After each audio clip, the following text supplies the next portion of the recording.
បើគិតពីក្រោយមិននឹកស្មានទេ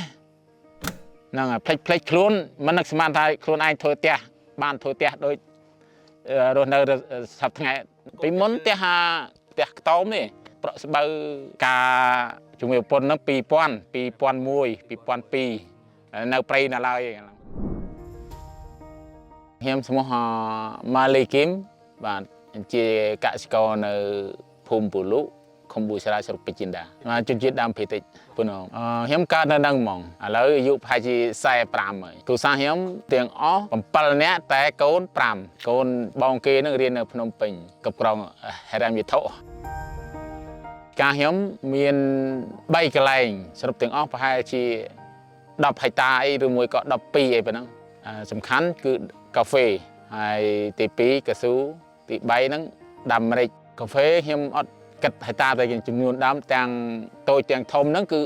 4000កៅស៊ូប្រហែលជាខ្ទង់5000ដើមម្រេច1000ចលុង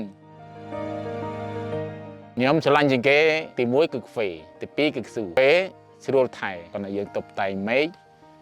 និងបាយថ្នាំនិងដាក់ជីនិងសម្អាតស្មៅ3ឆ្នាំហើយទាំងឆ្នាំហ្នឹង4ឆ្នាំហើយឆ្នាំទី1បានតិចទេឆ្នាំទី1ប្រហែលជា500ជាងឆ្នាំទី2បាន3តោនហើយឆ្នាំទី3បាន4តោនកន្លះខ្ញុំទូធាចាំពី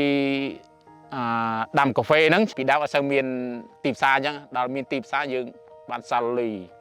នឹងសល់លុយខ្លះយើងឲ្យកូនរៀនខ្លះហើយធ្វើផ្ទះ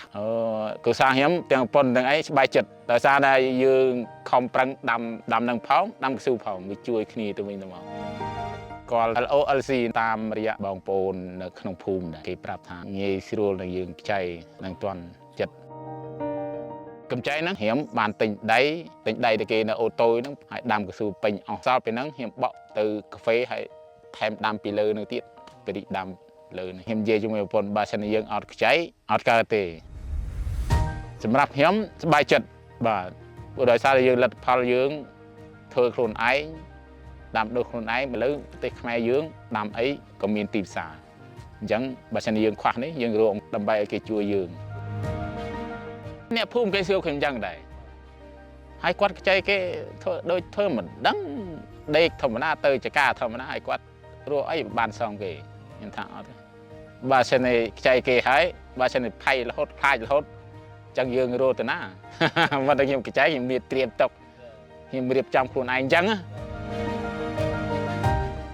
បានផលហ្នឹងខ្ញុំរៀបចំលុយខ្ចប់នឹងផ្សេងលុយចាយផ្សេងលុយប្រពន្ធកូនផ្សេងតែកុំឲ្យប៉ះពាល់លុយសម្រាប់ឲ្យគេហ្នឹងបើសិនជាឱកាសគេមានតម្លៃដូចថាទីផ្សារគេឡើងពុបគឺគេអាចជួយពវល់ឲ្យយើងបានវិញហ្មងបានឡោខ្ញុំបានច្រើនហើយបានដៃទៀត